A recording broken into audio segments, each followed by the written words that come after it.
Welcome back. This is a Adobe Creative Cloud review on the M1 Macbook Pro and iPad Pencil review.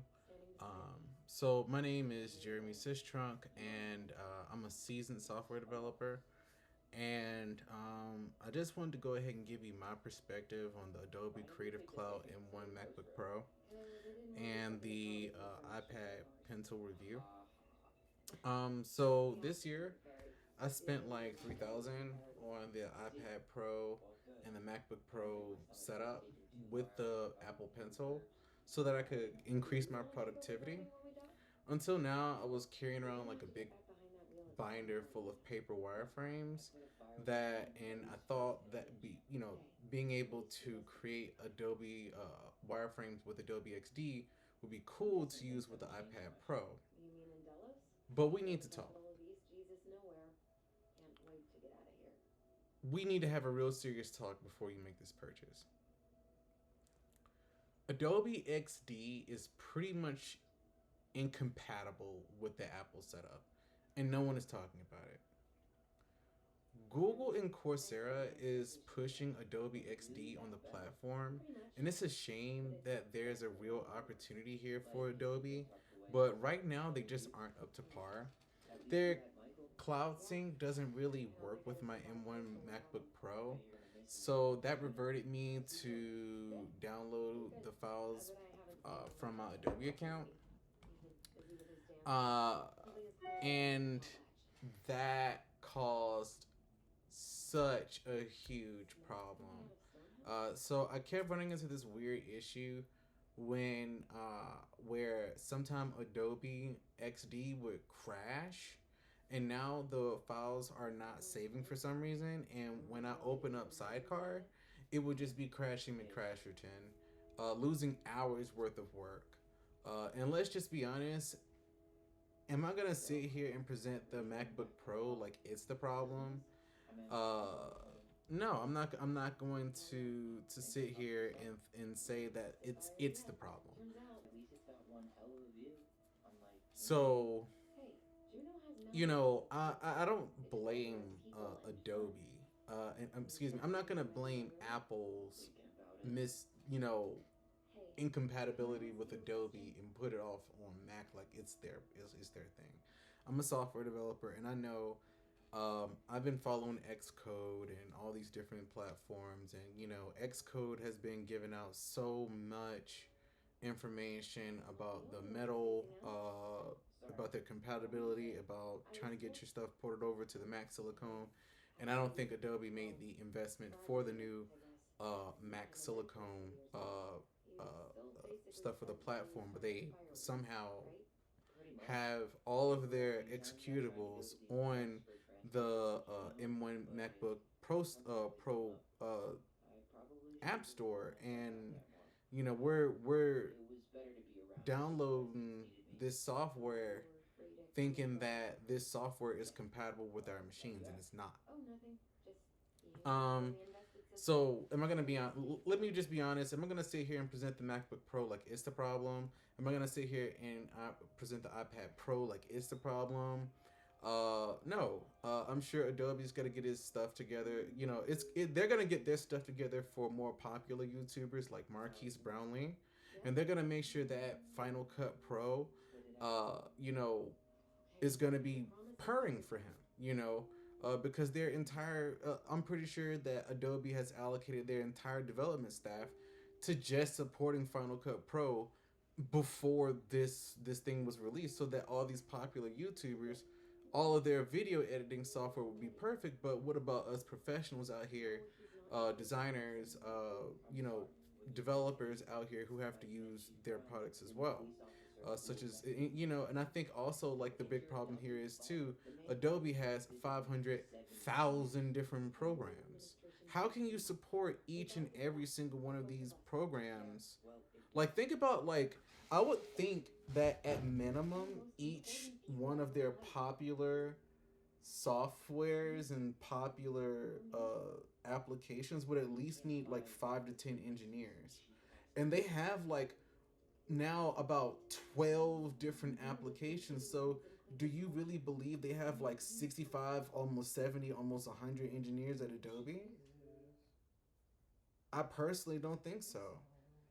I personally don't think so. So I feel like, when the Mac Silicon was released, they still hadn't, gotten all of these applications up to compatibility. And what wound up happening was you got, YouTubers, they made sure that, well, when the MacBook Pro comes out, everyone's going to be using Final Cut Pro because they know that everyone's trying to get the jump on this review, because I feel like all these seasoned YouTubers out here, they're out here saying that, oh, this is the greatest laptop in the world, this is the greatest tablet in the world, but they're not. I mean, they're cameramen and photographers, but how many cameramen and photographers am I speaking to? Not sure.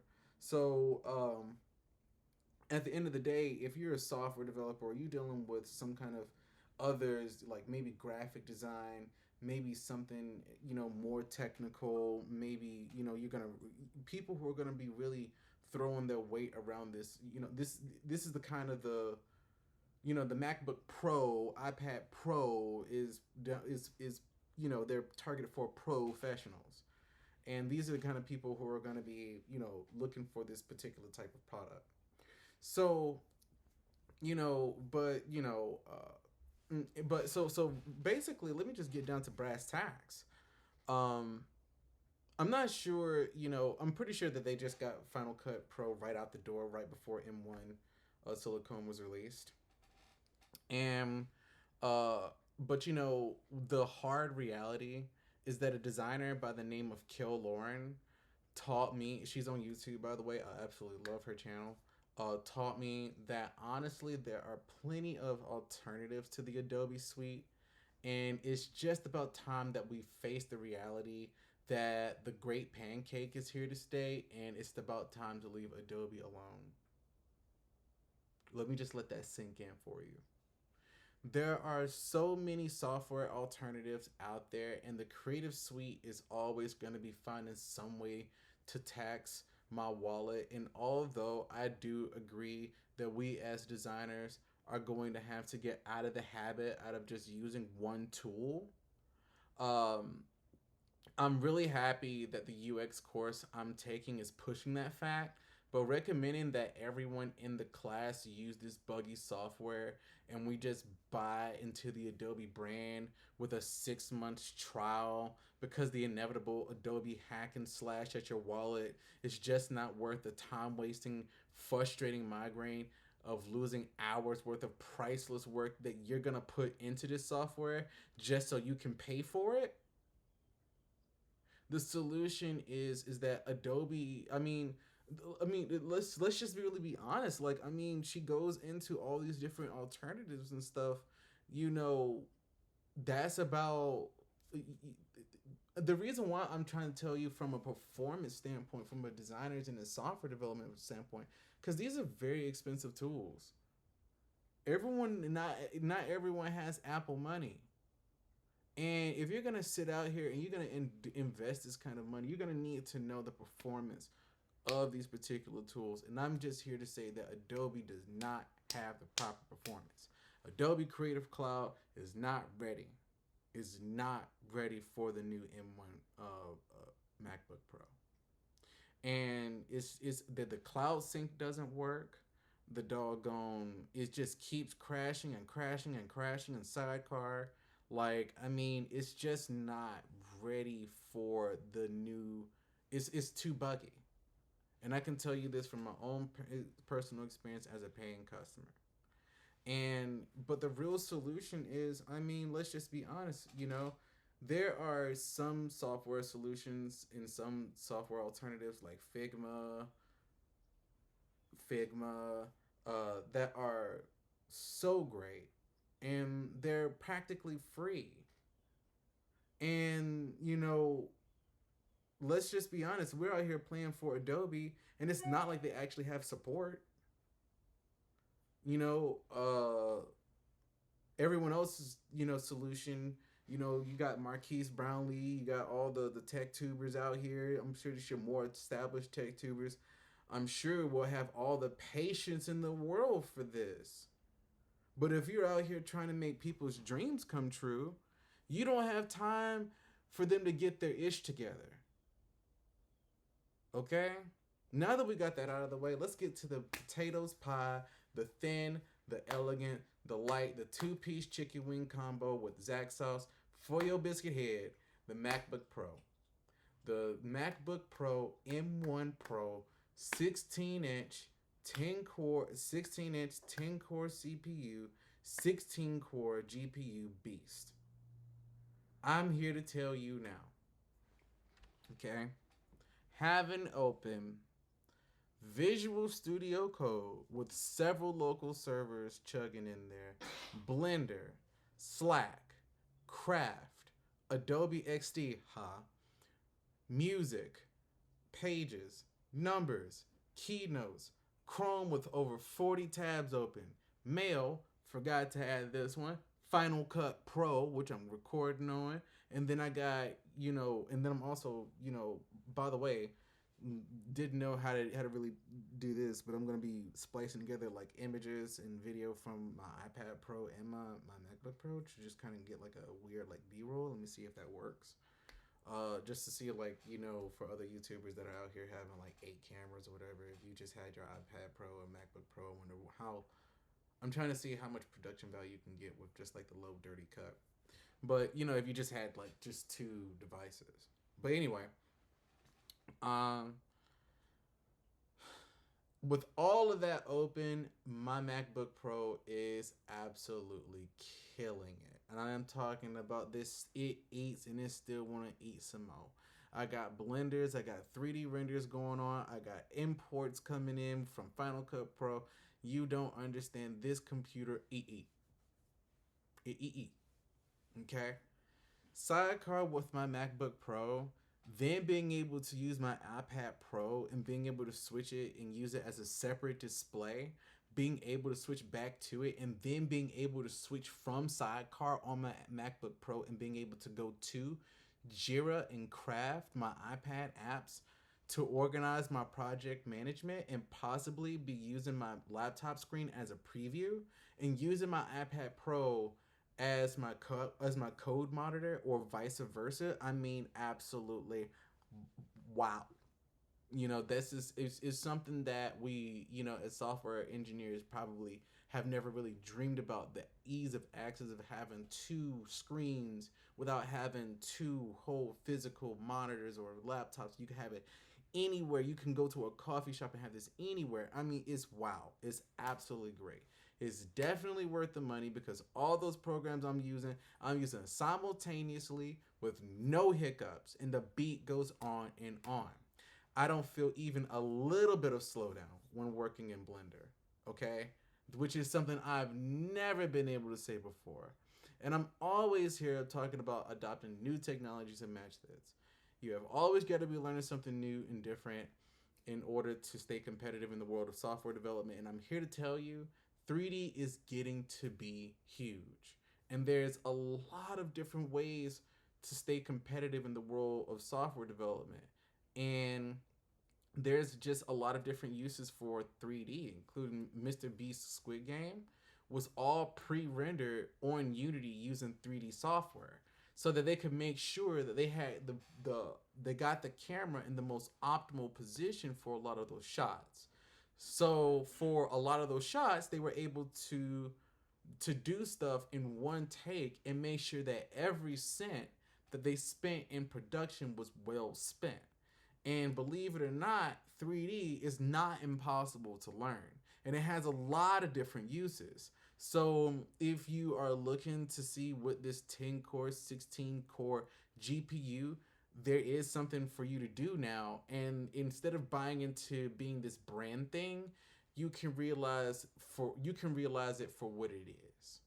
Okay? You don't have to be this Apple fanboy. You can actually realize this piece of equipment for what it is. It's 10 cores of CPU power for $2,500. And then they slap this 16 shiny GPUs in there, and you get unparalleled performance. This damn laptop 8 and it don't get tired. But there are some big hiccups to avoid. The Apple Pencil, just don't, my dude. It's not worth your hard-earned money. It's too little support for it. You are thinking in your head what you're thinking in your head. It just doesn't do, or it does in a very awkward, non-pencil way. I hear that getting a Paperlike with it will improve legibility. I'm sure it will, but the problem is the Apple Pencil just doesn't work the way I wanted it to. For example, I thought that tapping on the pencil would switch the tool, which was I was instructed in the actual, Apple Pencil tutorial. Um, it's nice, but it's not. It just didn't do what I wanted it to do. So, but for what I can see, that only switches the, tap. I thought that tapping on the pencil would switch the tool, but for what I can see, it only switches the tool to the eraser at some point, which I've seen some kind of. I've never been with any success with any app. Like I've never switched the eraser tool and like erased a line of text or erased something off the screen. I've never been able to do that on any other app by just tapping on the pencil like it so prescribes, but I didn't see that. So, I'm not sure, and I'm not here in the business to try to figure out what appy apps I can switch to or I'm supposed to download for supporting the pointing support. But this pointing support for the Apple Pencil is just the scrolling support and pointing support for the Apple Pencil is just too weak and is not intuitive to use with between apps. Okay, it doesn't do some of the things that it's claiming to, and there's a lot of huge missed opportunities, such as the fact that you're touching it and holding it the whole time. Why doesn't it have Touch ID? You put it on the MacBook Pro, so I gotta put my thing. I'm always holding the pencil. I'm always holding the Apple Pencil. So why wouldn't you have that for me? Like, and I'm not gonna sit here and even hold it anymore. If you want to see the last video, I did go through the Apple Pencil and I did a separate review, so it'll show up here. But at the end of the day, the Apple Pencil has been absolutely dismal in terms of support. So, and I'm not the type of UX engineer and designer. I'm always telling you to invest your time into learning something new, but you do have a limit to what you can invest in terms of time. And when I'm switching between apps and whatever, you can kind of get a feel for different tools and how intuitive they are. The Apple Pencil is just not working in your head how you're thinking it's going to work.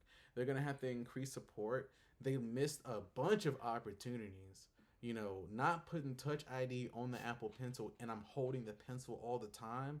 Huge misstep. Huge misstep. Also, and let me just be honest, it's only, and also, like, it's also only compatible with only the iPad. You would think you could use it with the iPhone. And I say that because of Apple, swear to God, because of this whole ecosystem thing. But there's this big magnet to keep, outside of this whole ecosystem thing, they always talk about the Apple ecosystem, this, that, and the third. But why is the Apple Pencil only compatible with the iPad and there's another touch device? There's no another touch device that we can't use, and it's only compatible with one thing. So I thought that was a huge misstep. I'm like, okay, so it only works with the iPad. Okay, so whoever's bought into this whole ecosystem thing, this particular one track, one off item only works with the iPad. Because, and I'm saying, I only say that because their earbuds, their everything else works seamlessly between Samsung and iPhone earplugs and stuff like that for the earbuds, but not the Apple Pencil, and it's $125. So, I wouldn't necessarily say throw your hard-earned money behind that. So I mean, I think the only thing that's smart about the Apple Pencil is the big huge magnet that keeps the pencil in place. That's the most advanced thing that they have.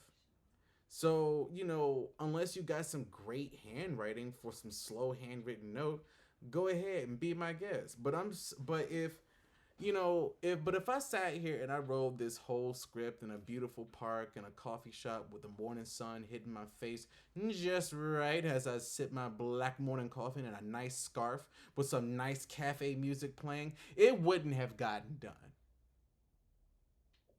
Also, Sidecar is an incredible feature.